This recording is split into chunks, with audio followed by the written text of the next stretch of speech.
नमस्कार दोस्तों, स्वागत करता हूं आपका एजुकेशन एंड लर्निंग पॉइंट में। दोस्तों अभी मैं कुछ लोगों के कमेंट्स देख रहा था। बड़े कमेंट्स उनके ऐसे थे कि बिल्कुल टच करने वाले थे हृदय को, और वो बार बार ये रिक्वेस्ट कर रहे थे कि सर प्लीज़ इसको कंप्लीट करा दीजिए। आपका हर एक टॉपिक कंप्लीट होगा, मैंने आपसे वादा किया, प्रॉमिस। बस थोड़ी सी मेरी तबीयत नासाज थी, इस वजह से ऐसा था, लेकिन अब वापस से तबीयत ठीक हो चुकी है।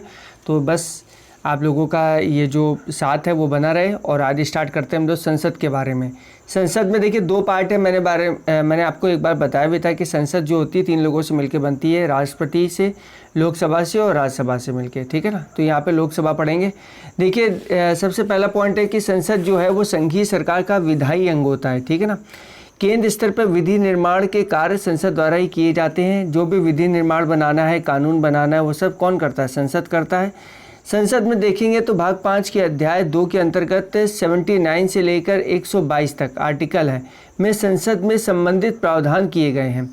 आर्टिकल नंबर 79 के अनुसार संघ के लिए एक संसद होगी जो राष्ट्रपति और 2 सदस्यों से मिलकर बनेगी। अभी देखिए मैंने आपको बताया ना कि राष्ट्रपति और 2 सदस्यों से मिलकर बनेगी। अभी जस्ट मैंने इसके बारे में डिस्कस किया कि कभी भी अगर आपके क्वेश्चन में आ जाए कि भाई संसद कैसे बनती है, तो राष्ट्रपति, लोकसभा और राज्यसभा से मिलकर बनती है, ठीक है ना।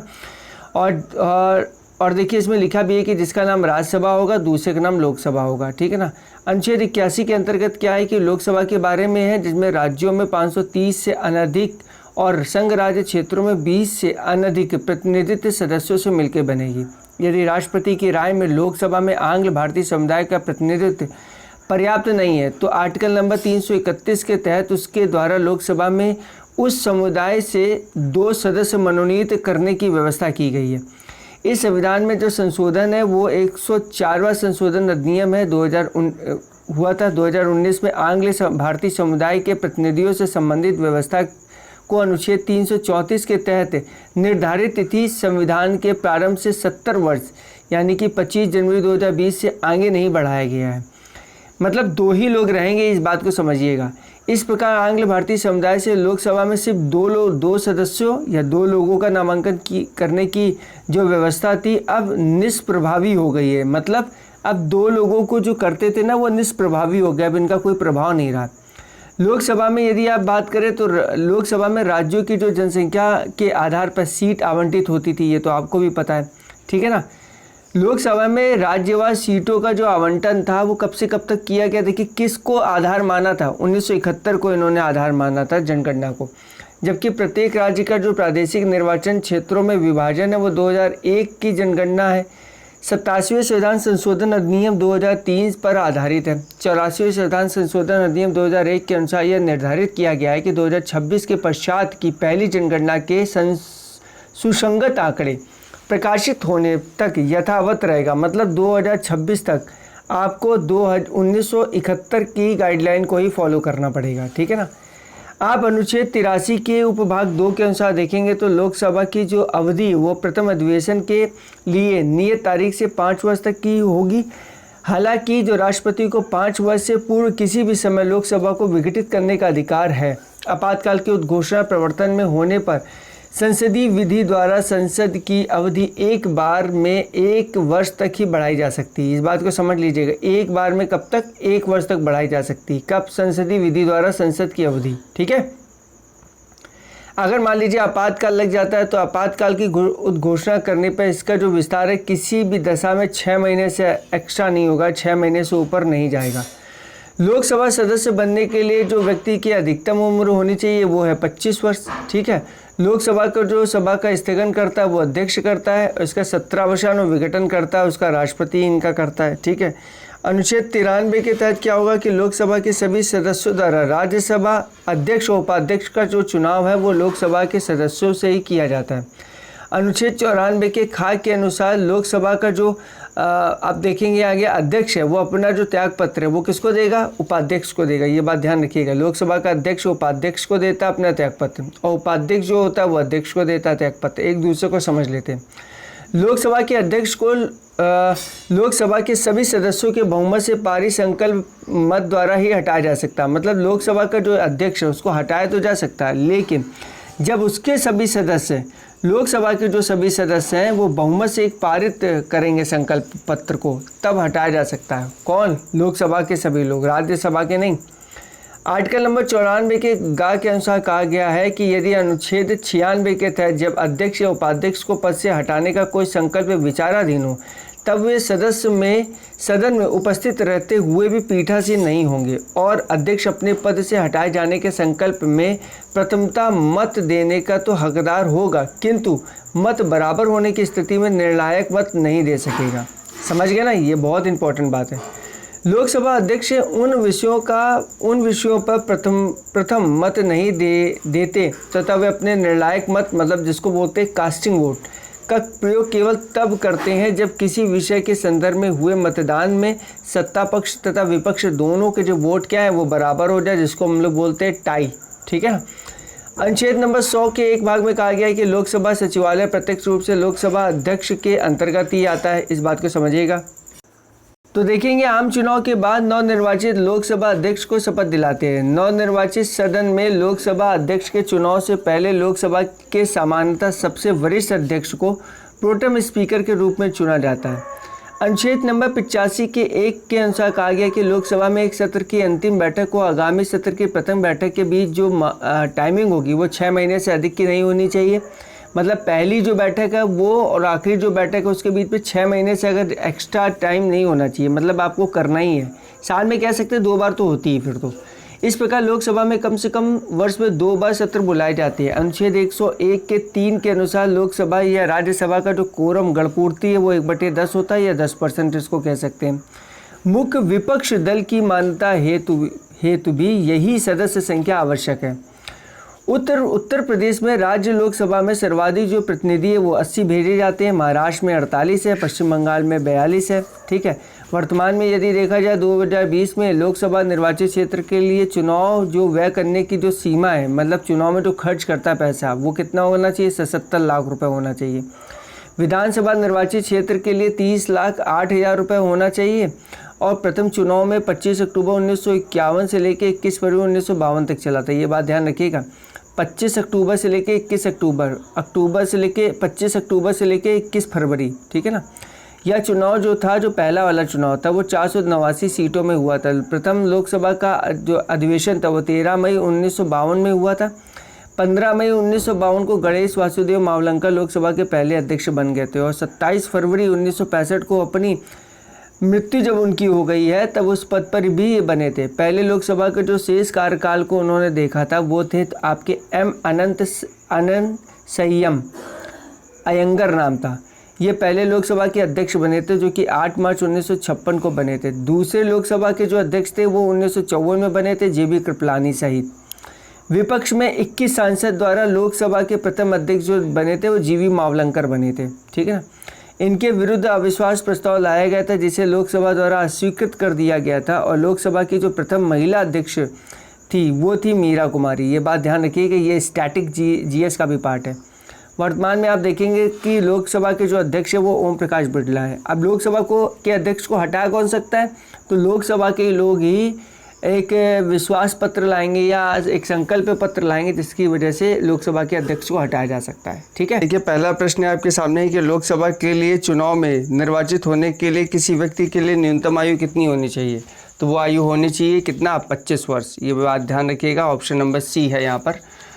मैं आपको बता दूं 25 वर्ष किसमें है। देखिए, जो आर्टिकल 84 का जो आर्टिकल खा है, आर्टिकल 84 का उप आर्टिकल जो खा है उसके अनुसार ये कहा गया है कि लोकसभा के लिए जो न्यूनतम आयु है वो है 25 ईयर। ठीक है। और तथा राज्यसभा के लिए जो इसकी जो न्यूनतम आयु है वो इसमें 5 और ऐड कर दीजिए तो हो जाएगा आपका 30 ईयर। ठीक है, 30 साल। बाकी 21 वर्ष भी है। 21 वर्ष मैं बता सकता हूँ किसकी है, वो प्रधान के लिए होती है, ग्राम प्रधान के लिए। और 18 वर्ष तो आप इसको रिलेट कर सकते हैं, मैं रिलेट कर देता हूँ। तो ये लाइसेंस के लिए है। लाइसेंस बनवाने के लिए धारा 3 के अंतर्गत है कि जो कोई भी व्यक्ति है जो कि बाइक चलाएगा तो वो लाइसेंस ज़रूर रखेगा। ठीक है। तो ये 18 के अंतर्गत है और ये 25 मैंने बता ही दिया लोकसभा, 5 जोड़ देंगे राज्यसभा, 21 जो है वो ग्राम प्रधान के लिए है।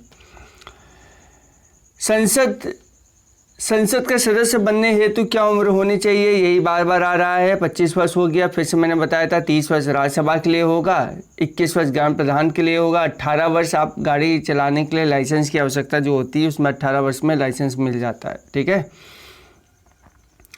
तीसरे नंबर पे आते हैं, लोकसभा के सदस्य चुने जाने के लिए एक व्यक्ति को किस आयु से कम का नहीं होना चाहिए। तो वही घुमा घुमा के बात को रखी जा रही है। 25 वर्ष का होना चाहिए, इससे कम नहीं होना चाहिए। किस में होगा? 84 के खंड खा में। देखिए, जो मैं पढ़ा भी रहा हूँ और जो आप पढ़ रहे हैं, मैं जो पढ़ा रहा हूँ मेरा कई बार रिवीजन हो चुका है, और आप जो पढ़ेंगे आपका भी ऐसे ही रिवीजन हो जाना चाहिए, क्योंकि देखिए कंपटीशन बहुत तगड़ा है। एक एक क्वेश्चन आपके लिए बड़ा इंपॉर्टेंट है, तो इसलिए प्लीज़ अपना फोकस बनाए रखिए और सारी चीज़ों को बिल्कुल लगातार करते रहिए, ठीक है। तो धारा मैं कह रहा हूँ, अनुच्छेद 84 के खंड खा में बोला गया है, ठीक है ना, कि क्या बोला गया है कि भाई लोकसभा के लिए जो न्यूनतम आयु है 25 वर्ष होनी चाहिए, राज्यसभा के लिए 30 वर्ष होनी चाहिए। बाबा रिपीट मैं कर दे रहा हूँ ताकि आपके दिमाग में बिल्कुल बैठ जाए। प्रश्न है चौथा कि लोकसभा के लिए निर्वाचन के बारे में निम्नलिखित में से कौन सा कथन सही नहीं है। कौन सा कथन सही नहीं है, इस बात को समझिएगा। ज़्यादातर लोग जल्दबाजी में पढ़ लेते कथन सही है, ठीक है, और फिर ढूंढते उसमें कौन सा कथन सही है। पहला है, निर्वाचन वयस्क के मताधिकार के आधार पर होता है। सही नहीं है, बिल्कुल सही है, ये तो बात सही है। निर्वाचन का संचालन निर्वाचन आयोग करता है, ये भी बात बिल्कुल सच है। निर्वाचन के लिए मतदाताओं की सूची को राष्ट्रपति के निर्देशक और नियंत्रण में तैयार किया जाता है। अब ये देखिए, निर्वाचनों के लिए मतदाताओं की सूची को राष्ट्रपति के निर्देशक और नियंत्रण में तैयार किया जाता है। देखिए, जो ये बात बोला है कि जो सूची है उसको क्या राष्ट्रपति के निर्देशक और नियंत्रण में तैयार किया जाता है, बस यहीं पे ये बात गलत हो गई, ठीक है। और चौथा देखते हैं, निर्वाचन आयोग के अनुरोध पर राष्ट्रपति निर्वाचन आयोग को उनके कार्यों के निर्वहन के लिए आवश्यक कर्मचारी वृत्त उपलब्ध कराता है। ये बात भी बिल्कुल सही है। तो बस सी वाली जो आपकी बात है वो गलत है। क्यों है? देखिए, मैं आपको बताऊं, जो संसद है, संसद हो और या हर राज्य में विधानमंडल हो। देखिए, विधानमंडल समझते हैं? विधानमंडल का मतलब होता है, विधानमंडल में आता है विधानसभा और विधान परिषद, ठीक है ना। तो ये विधानमंडल के अंतर्गत आता है। संसद में आता है लोकसभा, राज्यसभा। तो इसमें यही है कि जो विधानमंडल हो चाहे संसद हो, उसमें जो निर्वाचनों, जो जितने भी सभी निर्वाचन हैं और राष्ट्रपति निर्वाचन है, और राष्ट्रपति और उपराष्ट्रपति के पदों की मतदाता जो सूची होती है उसको तैयार कराने के जो काम होता है वो केंद्रीय निर्वाचन आयोग के द्वारा ही होता है, ठीक है। केंद्रीय निर्वाचन आयोग मतलब जिसको, जो केंद्र का निर्वाचन आयोग है वही करता है। किसके लिए? फिर से समझ लीजिए, संसद मतलब लोकसभा राज्यसभा का चुनाव, और राज्य के अंदर विधानमंडल में विधानसभा विधान परिषद का जो चुनाव है उसका निर्वाचन राष्ट्रपति और उपराष्ट्रपति के लिए जो पदों पे मतदाता सूची होती है, राष्ट्रपति का जो चुनाव होता है, उपराष्ट्रपति का जो चुनाव होता है, उन सभी के लिए जो निर्वाचन होती है जिसको नामावली बोलते हैं, उसको जो तैयार करने का पूरा काम है वो जाता है केंद्रीय निर्वाचन आयोग को, ठीक है। और उसी के निदेशक में और उसी के नियंत्रण में ये सारे काम होते हैं। और अगर आर्टिकल पूछेंगे तो आर्टिकल मुझे बहुत अच्छे से नहीं याद है, तो आप ये समझ सकते हैं कि ये बात बिल्कुल सच है जो मैंने आपको बात बताई है, ठीक है ना। तो ऑप्शन नंबर यहाँ पे सी हो गया। देखिए, ऑप्शन नंबर सी है, और यही लगभग बात पूरी यहाँ पे देखिए बोली गई है, ठीक है। और अनुच्छेद जो है वो मुझे नहीं पता था, तो अनुच्छेद 324 है, ठीक है ना। आगे बढ़ते हैं। प्रश्न नंबर आएंगे हम लोग अब 5 में। प्रश्न नंबर 5 क्या कह रहा है? देखिए, लोकसभा के निर्वाचन के लिए नामांकन पत्र है। अब देखिए, बहुत अच्छा क्वेश्चन है। नामांकन पत्र है, क्या है? पहला, लोकसभा में भारत में निवास करने वाले किसी भी व्यक्ति द्वारा दाखिल किया जा सकता है नामांकन पत्र। ये क्या बात संभव है? दाखिल किया जा सकता है। दूसरा देखते हैं, जिस निर्वाचन क्षेत्र में निर्वाचन लड़ा जाना है वहाँ के किसी निवासी द्वारा दाखिल किया जा सकता है, ठीक। तीसरा देखते हैं, भारत के किसी नागरिक द्वारा जिसका नाम किसी निर्वाचन क्षेत्र की मतदाता सूची में दाखिल किया जा सकता है। ये बिल्कुल दमदार पॉइंट है, क्योंकि इसमें ये तो कहा गया, देखिए, भारत का नागरिक हो, भारत में निवास करता हो, ठीक है, ये भी है, लेकिन यहाँ पे बोला गया कि निर्वाचन क्षेत्र की मतदाता सूची में नाम दाखिल हो तभी कर सकता है। ये बात बिल्कुल सच है। और इसके बारे में जरा एक्सप्लेनेशन देखिए सी सही है। लोक प्रतिनिधि अधिनियम 1951 की धारा 4, देखिए लोक प्रतिनिधित्व अधिनियम 1951 की धारा 4 के अनुसार लोकसभा सदस्य के निर्वाचन के लिए किसी भी सामान्य सीट या सिक्किम के अतिरिक्त से नामांकन पत्र दाखिल करने के लिए किसी नागरिक को किसी भी राज्य या संघ राज्य क्षेत्र के किसी निर्वाचन क्षेत्र का पंजीकरण होना चाहिए। अनुसूचित जातियों के लिए आरक्षित लोकसभा सीटों पर नामांकन के लिए किसी भी राज्य के अनुसूचित जाति का सदस्य होना तथा किसी भी संसदीय निर्वाचन क्षेत्र में पंजीकृत मतदाता होना आवश्यक है। असम के स्वायत्त शासित जिलों और लक्षद्वीप पर अनुसूचित जनजातियों के लिए आरक्षित लोकसभा सीटों पर नामांकन हेतु उसी क्षेत्र के अनुसूचित जातियों का होना तथा उसी स्वायत्त शासित जिले मतलब असम हो चाहे संसदीय क्षेत्र लक्षद्वीप का पंजीकृत मतदाता होना आवश्यक है। जबकि देश की अन्य अनुसूचित जनजातियों के लिए आरक्षित सीटों पर नामांकन हेतु किसी भी राज्य की चाहे वो असम के जनजातीय क्षेत्र का अतिरिक्त हो या अनुसूचित जनजाति का सदस्य होना और किसी भी संसदीय निर्वाचन क्षेत्र में पंजीकृत मतदाता होना आवश्यक है। सिक्किम की 2 लोकसभा सीटों पर नामांकन जो है वो उसी संसदीय क्षेत्र का पंजीकृत मतदाता होना आवश्यक है। वह 2003 में सरकार द्वारा राज्यसभा के निर्वाचनों के लिए उसी राज्य में पंजीकृत मतदाता होने का बाध्यता को समाप्त कर दिया गया है। प्रश्न नंबर 6 पे आते कि लोकसभा में राज्यों को के आधार पर सीट आवंटित होती है, तो वो है आपका जनसंख्या के आधार पर। ये बात समझ लीजिएगा। और कौन सी कब से इन्होंने लिया है, कल मैंने आपको मैंने जब वीडियो में पढ़ाया था तो मैंने आपसे कहा था 1971, ध्यान दीजिएगा 1971 की जनसंख्या को इन्होंने आधार माना है कि भाई 1971 की जो जनसंख्या उसको हम आधार मान के ही और जितने भी लोकसभा के चुनाव होंगे उनका ध्यान रखते हुए उन्हीं का प्रयोग करेंगे और आगे उन्हीं को लेके मतलब चलेंगे, ठीक है ना। इसका एक्सप्लेनेशन देखते हैं। लोकसभा के सदस्यों के चुनाव के प्रयोजन के लिए प्रत्येक राज्य के प्रादेशिक निर्वाचन क्षेत्रों में विभक्त कर दिया गया है। प्रत्येक राज्य को प्रादेशिक निर्वाचन क्षेत्र में ऐसी रीति में विभाजित किया जाता है कि प्रत्येक निर्वाचन क्षेत्र की जनसंख्या उसके लिए नियत किए गए सदस्यों की संख्या का अनुपात समस्त राज्य में यथासाधन एक ही हो तथा प्रत्येक राज्य के लिए लोकसभा के स्थानों की संख्या का बंटवारा ऐसी रीति से किया जाएगा कि स्थानों की संख्या से राज्य की जनसंख्या का अनुपात समस्त राज्यों के लिए यथासाधन एक ही हो। अनुच्छेद 81 के 2 के का तथा खा इस प्रकार संविधान लोकसभा के निर्वाचन में प्रतिनिधि का एक रूपता जनसंख्या के आधार पर 2 प्रकार के स्थापित करने का उपबंध करता है। का है विभिन्न राज्यों में, खा है एक राज्य के विभिन्न निर्वाचन क्षेत्रों में, ठीक है। प्रश्न नंबर आते हैं 7, बहुत ही जबरदस्त प्रश्न है। प्रश्न ये कहता है कि भारत के संविधान के अनुच्छेद 82 के अनुसार लोकसभा की सीटों का राज्य के मध्य जो आवंटन है उसका जन आधार क्या माना गया। अभी मैंने आपको बातों बातों में बता दिया था 1971, याद है मैंने कहा था कि 1971 को आधार माना गया है। एक्सप्लेनेशन देखते हैं। संविधान के अनुच्छेद 81 तथा अनुच्छेद 82 के अनुसार लोकसभा की सीटों का राज्यों के मध्य आवंटन 1971 की जनगणना के आधार पर है।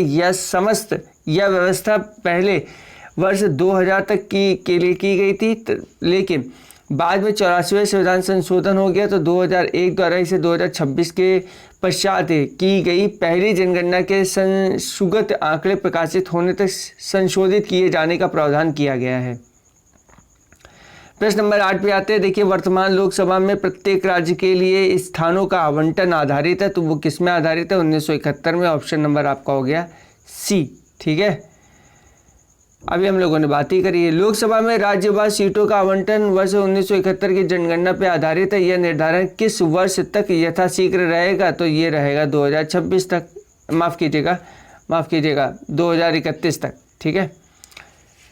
देखिए संविधान के 84वें संविधान संशोधन 2001 द्वारा 81 के उपधारा 3 में अनुच्छेद 82 के उपधारा 3 के परंतुक में संशोधन करके वर्ष 2000 के स्थान पर लोकसभा में राज्यवार सीटों का जो आवंटन है वो निर्धारित वर्ष 2026 के पश्चात की पहली जनगणना अर्थात 2031 वर्ष 17वीं जनगणना के संशुगत आंकड़े प्रकाशित होने तक संशोधित न किए जाने का प्रावधान किया गया है तथा इसके निर्धारण के लिए जब वर्ष 1971 की जनगणना ही आधार होगी और ये कब तक रखा जाएगा, 2030 तक, माफ़ कीजिएगा 2031 तक। ठीक है।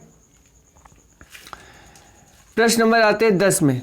10 नंबर का प्रश्न कहता है कि 84वें संविधान संशोधन अधिनियम द्वारा लोकसभा की कुल सदस्य सीटों की संख्या का निर्धारण 1971 की जनगणना के आधार पर कर दिया गया है। ये बात बिल्कुल सच है। ये तब तक नहीं बदली जाएगी जब तक कि एक वर्ष विशेष के बाद पहली जनगणना नहीं हो जाती। तो वो कब तक माना गया है, वो है 2026 की जो पहली जो जनगणना है वो जब तक नहीं हो जाती तब तक 1971 का जो जनगणना का आधार है वो बदला नहीं जाएगा। आइए भाई 11 में आते हैं। देखिए 11 नंबर के प्रश्न में है कि देखिए भारत के संविधान में निर्धारित की गई लोकसभा के मतदाता अधिकतम संख्या कितनी हो सकती है। देखिए यही जो क्वेश्चन आया था, ये क्वेश्चन सीधा सीधा आ गया था, यूपी SSC पेट में आया था। ठीक है। तो इसका जो सही आंसर क्या होगा वो तो बच्चे को पता है, 552 हो सकती है। तो बस यही इसका सही आंसर है। देखिए तो इसमें तो यहाँ दिया नहीं गया, इसलिए यहाँ पर माफ़ कीजिएगा भारत के संविधान में निर्धारित की गई लोकसभा में सदस्यों की अधिकतम संख्या हो सकती है। ठीक है। तो देखिए इसमें थोड़ा सा लोगों को डाउट हो जाता है। वो डाउट क्या, अभी देखिए एक्सप्लेनेशन मैं बताता हूँ। लोकसभा के सदस्य जनता द्वारा प्रत्यक्ष निर्वाचन से चुने जाते हैं। इसके सदस्यों की अधिकतम संख्या 552 मतलब 530 राज्य प्लस 20 संघ राज्य प्लस 2 आंग्ल भारतीय समुदाय से हो सकती है। अनुच्छेद 81 और 331 में 104वें संविधान संशोधन अधिनियम 2019 द्वारा लोकसभा तथा राज्य विधानसभा में आंग्ल भारतीय समुदाय के प्रतिनिधि के लिए सदस्यों को नामांकित करने की व्यवस्था को आगे न बढ़ाते हुए निष्प्रभावी कर दिया गया है तथा तदनुसार अब लोकसभा के सदस्यों की अधिकतम संख्या कितनी हो गई है, 550। तो सही विकल्प क्या है, 550। प्रश्न नंबर 12 में आते हैं, निम्न संवैधानिक संशोधन में से कौन से राज्यों से निर्वाचित होने वाले लोकसभा के सदस्यों की संख्या में वृद्धि करने से संबंधित है। तो ऑप्शन नंबर आपका मिल जाएगा 7वां और 31वां। ठीक। देखिए 7वां जो है ना संविधान संशोधन वो 1956 में हुआ था। मैं आपको पूरा डिटेल बता दे रहा हूँ। ये था राज्यों का पुनर्गठन किया गया था, ये तो आपको बहुत अच्छे से याद है। और ये भी याद होगा कि आंध्र प्रदेश जो था वो पहला भाषाई आधार पर बनने वाला राज्य था। 81वां के तहत क्या हुआ था कि राज्यों से निर्वाचित होने वाले लोकसभा सदस्यों और उनकी जो अधिकतम जो संख्या थी वो 500 थी और संघ राज्य क्षेत्रों से जो चुने जाने वाले जो लोग थे लोकसभा सदस्यों की, उनकी अधिकतम संख्या थी 20। तो कुल मिला के हो गया 500 में 20 जोड़ देंगे तो हो गया 520। ठीक है। अब 31वां जो संविधान संशोधन था, इस बात को समझिएगा, 31वां जो संविधान संशोधन था वो था 1973 में आया, समझिएगा 1973 द्वारा। इसमें क्या था कि राज्य और जो स्टेट है और जो यूनियन टेरिटरी है उनके राज्य क्षेत्रों से जो चुने जाने वाले लोग हैं लोकसभा सदस्यों में, उनकी अधिकतम संख्या हो सकती है 552 और 20 हो जाएगी आपके केंद्र शासित प्रदेशों से। तो टोटल हो गई आपकी 545। ये निर्धारित की गई थी। लेकिन फिर एक अमेंडमेंट हुआ, 14वां संविधान संशोधन हुआ अधिनियम 1962। उसमें ये कहा गया कि संघ राज्य क्षेत्र मतलब यूनियन टेरिटरी से चुने जाने वाले जो लोकसभा सदस्यों की अधिकतम संख्या वो बढ़ा के 25 कर दी गई, जिसे 31वें संविधान संशोधन से पुनः 20 वर्ष कर दिया गया। इसके बाद गोवा हो गया, दमन हो गया, दीव हो गया। ठीक है। पुनर्गठन अधिनियम 1987 के दौरान निर्वाचित लोकसभा सदस्यों की कुल जो अधिकतम संख्या है वो बढ़ा के 550 कर दी गई। तो बस यही इसका मोटा मोटा एक्सप्लेनेशन था। प्रश्न नंबर आते हैं दोस्तों हम लोग 13 की तरफ। 13 नंबर का देखिए प्रश्न क्या है। 13 नंबर का प्रश्न ये कहता है कि संविधान के किस संशोधन ने लोकसभा के सदस्यों की संख्या 525 से बढ़ा के 545 कर दी गई थी। तो ऑप्शन नंबर आपके समक्ष है 31। ठीक है। अब इसको बाबा ज़्यादा एक्सप्लेनेशन करने की ज़रूरत भी नहीं है, ना पढ़ने की आपको बार बार ज़रूरत है। फटाफट से आते हैं प्रश्न नंबर आते हैं 14 की तरफ। जब एक बार कोई चीज़ पढ़ लिए तो फिर उसको दिमाग में रखने की ज़रूरत है। प्रश्न नंबर 14 है कि लोकसभा में सदस्यों की जो अधिकतम संख्या निर्धारित की गई थी वह क्या है। तो वह है आपकी 550। C option is the right answer. प्रश्न नंबर आती है 15, लोकसभा की वर्तमान सदस्य संख्या कितनी है। तो है आपकी सदस्य संख्या कितनी है, तो वो आपकी है बी मतलब 543 लोकसभा की वर्तमान सदस्य संख्या। देखिए ये इसकी 2010 के अनुसार है, ठीक है ना, 2010 के अनुसार। लोकसभा में केंद्र शासित क्षेत्रों का सर्वाधिक प्रतिनिधित्व कितना हो सकता है? बहुत अच्छी है। यूनियन टेरिटरी का तो कितना हो सकता है? 20 हो सकता है, आपको पता ही है। 20 से मैक्सिमम किया नहीं जा सकता है। प्रश्न नंबर आते हैं 17 पे। आम चुनाव 2009 में 543 लोकसभा निर्वाचन क्षेत्रों के लिए चुनाव हुआ था, जिसमें से कितने लोग सभा निर्वाचित क्षेत्र राज्यों के ही थे? तो वो थे आपके 530। C will be a right answer यहाँ पर आपका हो जाएगा। ठीक है, थोड़ा एक्सप्लेनेशन देख लेते हैं कि देखिए आम जो चुनाव थे वो 2009 के कुल 543 लोकसभा निर्वाचित क्षेत्रों में से 530 राज्य तथा 13 संघ राज्य क्षेत्रों से थे। जम्मू और कश्मीर राज्य के 2 संघ राज्य क्षेत्रों में परिवर्तन के बाद में वर्तमान में 524 निर्वाचन क्षेत्र राज्यों से तथा 19 संघ राज्य क्षेत्रों से थे। आते 18 नंबर पे। लोकसभा में केंद्र शासित प्रदेशों के लिए कितनी सीट स्थान आरक्षित हैं? तो वो है आपकी 20 है। ऑप्शन नंबर ए हो गया। ठीक है ना, ऑप्शन नंबर ए हो गया। प्रश्न नंबर आते हैं 19 में। 19 ये प्रश्न है कि भारतीय संविधान के किस अनुच्छेद के अंतर्गत लोकसभा में अनुसूचित जातियों के आरक्षण का प्रावधान किया गया था? तो ये है ऑप्शन नंबर ए 330। ठीक है, 20 नंबर प्रश्न पे आते हैं। प्रश्न नंबर 20 है, निम्नलिखित राज्यों में अनुसूचित जनजातियों के लिए लोकसभा में स्थान आरक्षित नहीं है? कौन सा ऐसा राज्य है जहाँ पे अनुसूचित जनजातियों के लिए लोकसभा में जो स्थान है वो आरक्षित नहीं है? वो है आपका केरल और तमिलनाडु के बारे में। तो आई होप आपको यहाँ पे समझ में आ गया होगा क्या क्या क्या है इंपॉर्टेंट इस में पूरे लेक्चर में। एक्सप्लेनेशन यदि आप देखना चाहें तो थोड़ा एक्सप्लेनेशन देखते हैं। देखिए, राज्यों व संघ राज्य क्षेत्रों में अनुसूचित जनजाति के लिए लोकसभा में स्थान आरक्षित नहीं है। अरुणाचल प्रदेश, बिहार, गोवा, हरियाणा, हिमाचल प्रदेश, जम्मू कश्मीर, कर्नाटक, केरल और नागालैंड, पंजाब, सिक्किम, तमिलनाडु, उत्तराखंड एवं उत्तर प्रदेश राज्यों तथा दादर एवं नागर हवेली एवं लक्षद्वीप के अतिरिक्त अन्य संघ राज्य क्षेत्र में वर्ष 2008 के परिसीमन के बाद कर्नाटक और मेघालय में अनुसूचित जनजाति के लिए लोकसभा में स्थान आरक्षित 2 सीटें किए गए हैं, जबकि शेष उपयुक्त राज्य संघ राज्य क्षेत्रों में पूर्व स्थिति वही की वही है। ठीक है ना। प्रश्न नंबर आते हैं हम लोग 21 में। कह रहे हैं कि किस राज्य की लोकसभा में अनुसूचित जाति अनुसूचित जनजाति के लिए आरक्षण नहीं है? तो वो किस में नहीं है? देखिए अब तो हो जाएगा, हालांकि अभी तक जम्मू कश्मीर में नहीं था, लेकिन अब अरुणाचल प्रदेश और जम्मू कश्मीर दोनों में हो जाएगा। अब भैया आते हैं प्रश्न नंबर 22 में। लोकसभा में अनुसूचित जाति के लिए आरक्षित स्थानों की संख्या कितनी है? तो वो है 84। ध्यान दीजिएगा, ये बहुत इंपॉर्टेंट व बेस्ट क्वेश्चनों में से एक हो जाएगा। लोकसभा में अनुसूचित जाति के लिए आरक्षित स्थानों की संख्या कितनी है? वो है 84। लोकसभा में संविधान के अनुच्छेद 330 के तहत अनुसूचित जाति अनुसूचित जनजाति के लिए आरक्षण का प्रावधान किया गया। वर्तमान में लोकसभा, देखिए लोकसभा में संविधान के अनुच्छेद 330 के तहत, थोड़ा आपको धुंधला दिखाई दे सकता है लेकिन उसके लिए कोई टेंशन नहीं लेना और पढ़ने को आ रहा है। बस कभी कभी क्या होता है ना, फ़ोटो सही नहीं आ पाती है या रोशनी कम रहती है तो बहुत ज़्यादा अच्छे से कैप्चर नहीं हो पाता है। चलिए आगे बढ़ते हैं। अनुसूचित जनजाति के लिए आरक्षित जो प्रावधान है, वर्तमान में लोकसभा में 84 सीटें हैं और अनुसूचित जनजाति में 47 सीटें हैं अनुसूचित जनजाति में आरक्षित हैं। आते हैं प्रश्न नंबर 23 में। यदि किसी राज्य के लिए लोकसभा के स्थानों की आवंटन संख्या 42 हो तो उस राज्य की अनुसूचित जाति हेतु आरक्षित स्थानों की संख्या कितनी होगी? अभी देखिए है बड़ा क्वेश्चन है सही, लेकिन बस वही है कि डिस्प्यूट है इसमें थोड़ा सा। ठीक है, तो डिस्प्यूट है तो हम इसको ऐसे पेंडिंग में डाल के भी रहने देंगे। प्रश्न नंबर आते हैं 24 पे। 24 नंबर का प्रश्न है कि लोकसभा में अनुसूचित जनजाति के लिए निम्नलिखित में से किस राज्य में सर्वाधिक आरक्षित सीटें हैं? सबसे ज़्यादा वो है एमपी में। बिल्कुल एमपी में सबसे ज़्यादा सीटें, क्योंकि 2008 के देखिए परिसीमन के बाद देश के सभी राज्यों में लोकसभा में अनुसूचित जनजाति के लिए सर्वाधिक आरक्षित सीटें मध्य प्रदेश में 6 हैं, उत्तर प्रदेश बिहार में ऐसी सीटों की संख्या 0 है, जबकि गुजरात में ऐसी सीटें 4 हैं।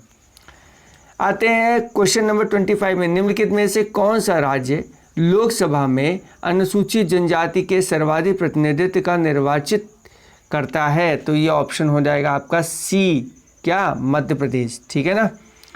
आइए प्रश्न नंबर बढ़ते हैं 26 में। लोकसभा में आंग्ल भारतीय समुदाय से सदस्य मनोनीत करने की शक्ति किसके पास है? तो देखिए बहुत अच्छा क्वेश्चन है, दमदार क्वेश्चन है, लेकिन यहाँ पर जो डिस्प्यूट है वो है, तो इस वजह से इसको बीपीएससी जो 44वें बीपीएससी में आया था प्री में, तो इसलिए इसको स्टार दे दिए गए, ठीक है। लेकिन हम लोग इसका एक्सप्लेनेशन जरूर देखेंगे, पूरा एक्सप्लेनेशन क्या है। प्रश्न क्या था हमारा? प्रश्न था कि लोकसभा में आंग्ल भारतीय समुदाय में सदस्य मनोनीत करने की शक्ति किसके पास है? तो देखिए है तो वैसे आंग्ल भारतीय, अब लोकसभा में तो राष्ट्रपति ही करता है, लेकिन यहाँ पे भारत के राष्ट्रपति के बारे में है। लोकसभा में आंग्ल भारतीय समुदाय में सदस्य मनोनीत करने की तो शक्ति वो किसके पास है? अब देखिए थोड़ा सा पढ़ लेते हैं इसको। आर्टिकल 331 के अनुसार यदि राष्ट्रपति की राय में लोकसभा में आंग्ल भारतीय समुदाय का प्रतिनिधित्व पर्याप्त नहीं है तो वह इस समुदाय में अधिकतम 2 सदस्यों को मनोनीत कर सकता है। यह प्रावधान मूल संविधान में अनुच्छेद 334 के तहत केवल 10 वर्षों की अवधि के लिए किया गया था, मतलब 10 वर्ष तक ही आंग्ल भारतीय समुदाय को लाया जा सकता है। लेकिन जिसे क्रमिक रूप से संविधान संशोधन द्वारा इसको आगे बढ़ाया जाता रहा। 95वें संविधान संशोधन जब हुआ 2009 में, तो इसके द्वारा अवधि संविधान के प्रारंभिक से 70 वर्ष तक निर्धारित कर दी गई थी। 104वें संविधान संशोधन अधिनियम 2019 के द्वारा 334 के संशोधन का लोकसभा तथा राज्य की विधानसभाओं में अनुसूचित जातियों तथा अनुसूचित जनजातियों के लिए आरक्षण की अवधि को तो 70 वर्षों से बढ़ाकर 80 वर्ष कर दिया गया, परंतु आंग्ल भारतीय सदस्यों के नामांकन के प्रावधान को 70 वर्षों के बाद निष्प्रभावी कर दिया गया। प्रश्न नंबर आते हैं 27 पे। 27 नंबर का प्रश्न क्या है कि देखिए राष्ट्रपति आंग्ल भारतीय समुदाय से कितने सदस्यों को नामित कर सकता है यदि वह इस राय का है कि लोकसभा में इसे समुदाय का पर्याप्त प्रतिनिधित्व नहीं हो रहा है। हालांकि 2 कर सकता है, लेकिन यहाँ पर उन्होंने फिर से स्टार दे दिया। प्रश्न नंबर आते हैं 28 पे। भारत के राष्ट्रपति लोकसभा में 2 सदस्य को निम्नलिखित में से किसका प्रतिनिधित्व करने के लिए मनोनीत कर सकते हैं? अब देखिए वैसे तो प्रेसिडेंट लोकसभा में 2 सदस्यों को निम्नलिखित में से किसका प्रतिनिधित्व करने के लिए मनोनीत कर सकते हैं? वो तो आंग्ल भारतीयों का होता है। अब इन्होंने स्टार क्यों लगा दिया ये तो मुझे भी नहीं पता चल रहा है। प्रश्न नंबर आते हैं 29 पे। लोकसभा को कार्यकाल पूरा होने से पहले भंग किया जा सकता है। कौन करेगा? वो प्रधानमंत्री की सिफारिश पे प्रेसिडेंट करते हैं, ठीक है। अब इसके बारे में देख लेते हैं आर्टिकल 85 के 2 के खाम के अनुसार कि लोकसभा को कार्यकाल पूरा होने से पहले भंग किया जा सकता है। ऐसा प्रधानमंत्री मंत्रिपरिषद की सिफारिश पर राष्ट्रपति द्वारा किया जा सकता है। हालांकि यदि मंत्रिपरिषद ने लोकसभा में बहुमत खो दिया है तो ऐसी स्थिति में मंत्रिपरिषद की सलाह पर लोकसभा को समय पूर्व भंग करने की बजाय राष्ट्रपति नई सरकार बन सकने की संभावना के संदर्भ में स्वविवेक का प्रयोग भी कर सकता है। प्रश्न नंबर आते हैं दोस्तों 30 की तरफ। लोकसभा को उसके कार्यकाल की समाप्ति से पूर्व ही भंग किया जा सकता है। बिल्कुल सही बात है। कौन करता है? राष्ट्रपति करता है। किस पे? मंत्रिपरिषद की सलाह पे। प्रश्न नंबर 31 पे आते हैं। निम्न के कथनों पर विचार करना है। आपके सामने एक कथन है। सबसे पहला, भारत के राष्ट्रपति ऐसे स्थान पर किसी वट जिसे वो ठीक समझे संसद का सत्र आहूत कर सकता है। भारत के संविधान एक वर्ष में संसद के 3 सत्रों का प्रावधान करता है, किंतु सभी 3 सत्रों का चलाया जाना अनिवार्य नहीं है। सी है कि एक वर्ष में दिनों की संख्या न्यूनतम संख्या निर्धारित नहीं है जब संसद का चलना आवश्यक हो। तो सही विकल्प है पहला और तीसरा सही है कि एक वर्षों में दिनों की न्यूनतम संख्या निर्धारित नहीं है जब संसद का चलना आवश्यक हो। और भारत का राष्ट्रपति किसी ऐसे स्थान पे जिसे वो ठीक समझे संसद का जो सत्र है उसको आह्वान कर सकता है। उसको सत्र आह्वान मतलब उसकी शुरुआत कर सकता है, ठीक है। प्रश्न नंबर आते हैं 32 में। लोकसभा की बैठक समाप्त की जा सकती है तो उपयुक्त सभी के द्वारा स्थगन करके, ठीक है, विघटन करके और सत्रावसान करके। किस आर्टिकल में? 85 के 2 के काप वाले पार्ट में, ठीक है। आते हैं प्रश्न नंबर 33 की तरफ। निम्नलिखित में से कौन लोकसभा के सत्र का अवसान करने के लिए अधिकृत है? तो वो तो आपको पता ही है, वो है प्रेसिडेंट, हम लोगों ने बता दिया है। 34 में लोकसभा का जो कार्यकाल है वो आपातकाल की घोषणा के दौरान एक वर्ष तक के लिए ही बढ़ाया जा सकता है, तो ऑप्शन नंबर सी, 1 वर्ष में 1 वर्ष तक आपातकाल की घोषणा के दौरान, ठीक है, बढ़ाया जा सकता है। ये 35 नंबर का प्रश्न आता है कि लोकसभा में कम से कम कितने सत्र बुलाए जा सकते हैं, तो वो है आपके वर्ष में आपको 2 सत्र तो बुलाने ही बुलाने हैं, ठीक है, ये भी था। और दोनों के बीच में 6 महीने से अधिक का अंतर नहीं होना चाहिए। इस प्रकार सभा के कम से कम 2 सत्र बुलाए जाने हैं। तो दोस्तों आज करते हैं क्वेश्चन नंबर 35 तक। नेक्स्ट जो वीडियो आएगी वो आएगी 36 से लेके जितना होगा, क्योंकि क्वेश्चन है लगभग 100, तो इनको पहले कंप्लीट करेंगे, 10 मिनट के बाद हम लोग आगे बढ़ेंगे। Thanks a lot, keep watching, God bless you all.